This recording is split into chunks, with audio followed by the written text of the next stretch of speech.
Chapter 92 of the Count of Monte Cristo by Alexandre Dumas. Chapter 92 The Suicide.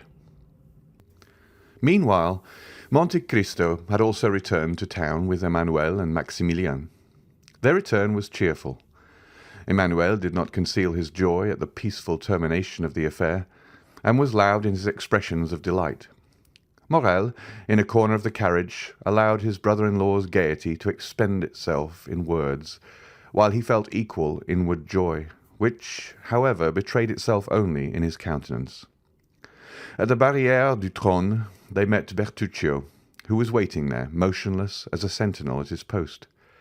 Monte Cristo put his head out of the window, exchanged a few words with him in a low tone, and the steward disappeared. "Count," said Emmanuel, when they were at the end of the Place Royale, "put me down at my door, that my wife may not have a single moment of needless anxiety on my account or yours." "If it were not ridiculous to make a display of our triumph, I would invite the Count to our house. Besides that, he doubtless has some trembling heart to comfort. So we will take leave of our friend and let him hasten home." "Stop a moment," said Monte Cristo. "Do not let me lose both my companions. Return, Emmanuel, to your charming wife, and present my best compliments to her. And do you, Morrel, accompany me to the Champs-Élysées?" "Willingly," said Maximilien, "particularly as I have business in that quarter." "Shall we wait breakfast for you?" asked Emmanuel. "No," replied the young man. The door was closed, and the carriage proceeded. "See what good fortune I brought you," said Morrel, when he was alone with the Count. "Have you not thought so?" "Yes," said Monte Cristo. "For that reason I wished to keep you near me." "It is miraculous," continued Morrel, answering his own thoughts. "What?" said Monte Cristo. "What has just happened." "Yes," said the Count. "You are right, it is miraculous." "For Albert is brave," resumed Morrel. "Very brave," said Monte Cristo. "I have seen him sleep with a sword suspended over his head." "And I know he has fought 2 duels," said Morrel. "How can you reconcile that with his conduct this morning?" "All allowing to your influence," replied Monte Cristo, smiling. "It is well for Albert he is not in the army," said Morrel. "Why?" "An apology on the ground?" said the young captain, shaking his head. "Come," said the Count mildly, "do not entertain the prejudices of ordinary men. Acknowledge that if Albert is brave, he cannot be a coward. He must then have had some reason for acting as he did this morning, and confess that his conduct is more heroic than otherwise." "Doubtless, doubtless," said Morrel, "but I shall say like the Spaniard, he has not been so brave today as he was yesterday." "You will breakfast with me, will you not, Morrel?" said the Count, to turn the conversation. "No, I must leave you at 10 o'clock." "Your engagement was for breakfast, then?" said the Count. Morrel smiled and shook his head. "Still, you must breakfast somewhere." "But if I am not hungry?" said the young man. "Oh," said the Count, "I only know 2 things which destroy the appetite. Grief, and as I am happy to see you are very cheerful, it is not that, and love. Now, after what you told me this morning of your heart, I may believe." "Well, Count," replied Morrel gaily, "I will not dispute it." "But you will not make me your confidant, Maximilien," said the Count, in a tone which showed how gladly he would have been admitted to the secret. "I showed you this morning that I had a heart, did I not, Count?" Monte Cristo only answered by extending his hand to the young man. "Well," continued the latter, "since that heart is no longer with you in the Bois de Vincennes, it is elsewhere, and I must go and find it." "Go," said the Count deliberately. "Go, dear friend, but promise me, if you meet with any obstacle, to remember that I have some power in this world, and that I am happy to use that power in the behalf of those I love, and that I love you, Morrel." "I will remember it," said the young man. as selfish children recollect their parents when they want their aid. When I need your assistance, and the moment arrives, I will come to you, Count." "Well, I rely upon your promise. Good-bye, then." "Good-bye, till we meet again." They had arrived in the Champs-Élysées. Monte Cristo opened the carriage door. Morrel sprang out on the pavement. Bertuccio was waiting on the steps. Morrel disappeared down the Avenue de Marigny, and Monte Cristo hastened to join Bertuccio. "Well?" asked he. "She is going to leave her house," said the steward. "And her son?" "Florentin, his valet, thinks he is going to do the same." "Come this way." Monte Cristo took Bertuccio into his study, wrote the letter we have seen, and gave it to the steward. "Go," said he quickly. "But first let Haydée be informed that I have returned." "Here I am," said the young girl, who at the sound of the carriage had run down the stairs, and whose face was radiant with joy at seeing the Count return safely. Bertuccio left. Every transport of a daughter finding a father, all the delight of a mistress seeing an adored lover, were felt by Haydée during the first moments of this meeting, which she had so eagerly expected. Doubtless, although less evident, Monte Cristo's joy was not less intense. Joy to hearts which have suffered long is like the dew on the ground after a long drought. Both the heart and the ground absorb that beneficent moisture falling on them, and nothing is outwardly apparent. Monte Cristo was beginning to think, what he had not for a long time dared to believe, that there were two Mercédès in the world, and he might yet be happy. His eye, elate with happiness, was reading eagerly the tearful gaze of Haydée, when suddenly the door opened. The Count knit his brow. "Monsieur de Morcerf," said Baptistin, as if that name sufficed for his excuse. In fact, the Count's face brightened. "Which?" asked he. "The Viscount or the Count?" "The Count." "Oh!" exclaimed Haydée, "is it not yet over?" "I know not if it is finished, my beloved child," said Monte Cristo, taking the young girl's hands. "But I do know you have nothing more to fear." "But it is wretched." "That man cannot injure me, Haydée," said Monte Cristo. "It was his son alone that there was cause to fear." "And what I have suffered," said the young girl, "you shall never know, my lord." Monte Cristo smiled. "By my father's tomb," said he, extending his hand over the head of the young girl, "I swear to you, Haydée, that if any misfortune happens, it will not be to me." "I believe you, my lord, as implicitly as if God had spoken to me," said the young girl, presenting her forehead to him. Monte Cristo pressed on that pure, beautiful forehead a kiss which made two hearts throb at once, the one violently, the other heavily. "Oh," murmured the Count, "shall I then be permitted to love again?" "Ask Monsieur de Morcerf into the drawing-room," said he to Baptistin, while he led the beautiful Greek girl to a private staircase. We must explain this visit, which, although expected by Monte Cristo, is unexpected to our readers. While Mercédès, as we have said, was making a similar inventory of her property to Albert's, while she was arranging her jewels, shutting her drawers, collecting her keys, to leave everything in perfect order, she did not perceive a pale and sinister face at a glass door which threw light into the passage from which everything could be both seen and heard. He who was thus looking, without being heard or seen, probably heard and saw all that passed in Madame de Morcerf's apartments. From that glass door the pale-faced man went to the Count's bedroom and raised with a constricted hand the curtain of a window overlooking the courtyard.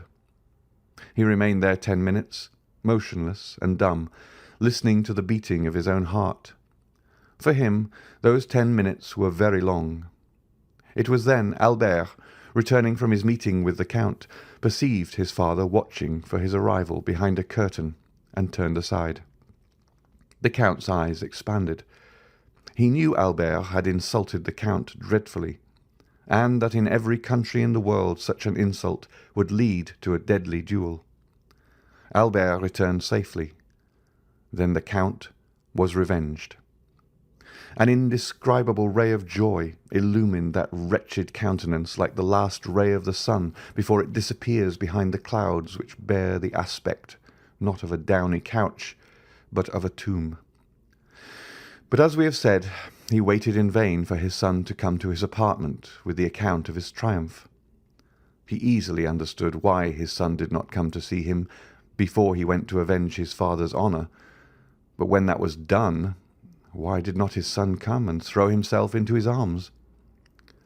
It was then, when the Count could not see Albert, that he sent for his servant, who knew was authorized not to conceal anything from him. 10 minutes afterwards, General Morcerf was seen on the steps in a black coat with a military collar, black pantaloons, and black gloves. He had apparently given previous orders, for as he reached the bottom step, his carriage came from the coach-house ready for him. The valet threw into the carriage his military cloak, in which 2 swords were wrapped, and shutting the door, he took his seat by the side of the coachman. The coachman stooped down for his orders. "To the Champs-Élysées," said the general. "The Count of Monte Cristo's. Hurry!" The horses bounded beneath the whip, and in 5 minutes they stopped before the Count's door. Monsieur de Morcerf opened the door himself, and as the carriage rolled away, he passed up the walk, rang, and entered the open door with his servant. A moment afterwards, Baptistin announced the Count of Morcerf to Monte Cristo, and the latter, leading Haydée aside, ordered that Morcerf be asked into the drawing-room. The general was pacing the room the 3rd time when, in turning, he perceived Monte Cristo at the door. "Ah, it is Monsieur de Morcerf," said Monte Cristo quietly. "I thought I had not heard aright." "Yes, it is I," said the Count, whom a frightful contraction of the lips prevented from articulating freely. "May I know the cause which procures me the pleasure of seeing Monsieur de Morcerf so early?" "Had you not a meeting with my son this morning?" asked the general. "I had," replied the Count. "And I know my son had good reasons to wish to fight with you, and to endeavour to kill you." "Yes, sir, he had very good ones, but you see that in spite of them he has not killed me and did not even fight." "Yet he considered you the cause of his father's dishonour, the cause of the fearful ruin which has fallen on my house." "It is true, sir," said Monte Cristo with his dreadful calmness. "A secondary cause, but not the principal." "Doubtless you made, then, some apology or explanation." "I explained nothing, and it is he who apologized to me." "But to what do you attribute this conduct?" "To the conviction, probably, that there was one more guilty than I." "And who was that?" "His father." "That may be," said the Count, turning pale, "but you know the guilty do not like to find themselves convicted." "I know it, and I expected this result." "You expected my son would be a coward?" cried the Count. "Monsieur Albert de Morcerf is no coward," said Monte Cristo. "A man who holds a sword in his hand, and sees a mortal enemy within reach of that sword, and does not fight, is a coward. Why is he not here that I may tell him so?" "Sir," replied Monte Cristo coldly, "I did not expect that you had come here to relate to me your little family affairs. Go and tell Monsieur Albert that, and he may know what to answer you." "Oh, no, no," said the general, smiling faintly.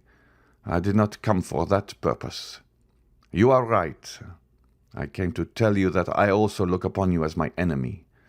I came to tell you that I hate you instinctively, that it seemed as if I had always known you and always hated you. And in short, since the young people of the present day will not fight, it remains for us to do so. Do you think so, sir?" "Certainly.